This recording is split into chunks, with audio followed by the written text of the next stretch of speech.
Chapter number 9 some applications of trigonometric. इसका basic concept देखते हैं, इसमें हम क्या क्या करना है।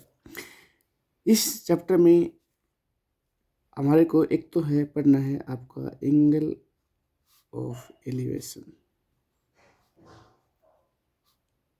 एंगल ऑफ एलिवेशन सबसे पहले ये देखेंगे एंगल ऑफ एलिवेशन क्या होता है।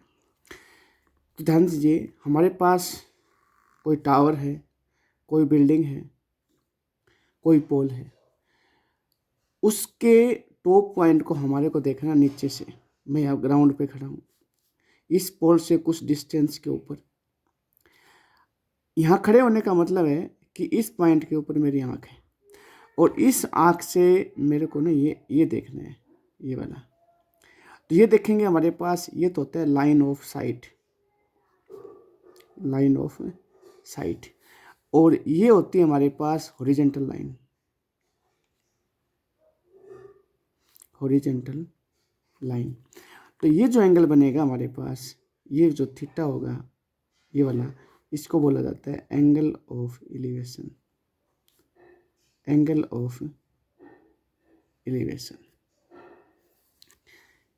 ठीक है। अब हमारे पास एक आता है angle of depression, angle of depression.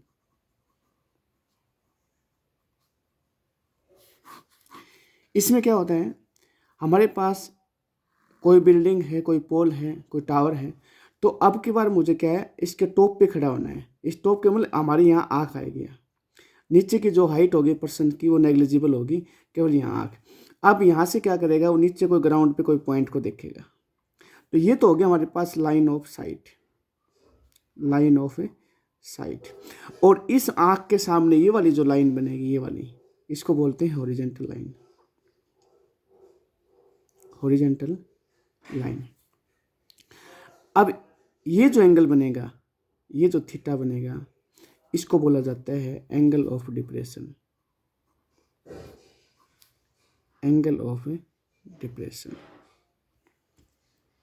ठीक है। अब ध्यान से सुनिए, हमारे पास ये भी क्या होती है, एक हॉरिजॉन्टल लाइन होती है। अब एक हॉरिजॉन्टल लाइन तो ये वाली होगी और एक हॉरिजॉन्टल लाइन ये वाली होगी। ये बन गई हमारे पास इसकी ट्रांसवर्सल, ये बनेगी ट्रांसवर्स। तो ये जो हॉरिजॉन्टल लाइन होती है और ये हॉरिजॉन्टल लाइन आपस में क्या होती है, पैरेलल। और पैरेलल में हमारे पास यह क्या होगी, ट्रांसवर्सल होगी। तो ये जो एंगल बनेगा वो एंगल यहाँ पर भी बनेगा। ये कौन से एंगल होते हैं, ये अल्टरनेट इंटीरियर एंगल होंगे। तो जो ऊपर एंगल बनेगा वो नीचे भी बनेगा। तो मैं क्या करूँ, एक बार तो फिगर में ऊपर की तरफ बनाऊंगा लेकिन उसका पढ़ूंगा नीचे की तरफ। और ये बराबर क्यों होगी, मैंने बता दिया आपको। ये दोनों एंगल कौन कौन से होते हैं, अल्टरनेट इंटीरियर एंगल। क्या होते हैं, अल्टरनेट इंटीरियर एंगल। ठीक है। फिर हम ये पढ़ लेंगे। उसके बाद जो भी बनेगा पाइथागोरस थ्योरम वगैरह का यूज करके या रेशियो ले करके साइन बनेगा, कोस बनेगा, उसके हिसाब से हम अननोन साइड को निकाल लेंगे। इस पूरे चैप्टर में आपको एक और ध्यान रखना है, एक तो आपको गिवन साइड का यूज करना है।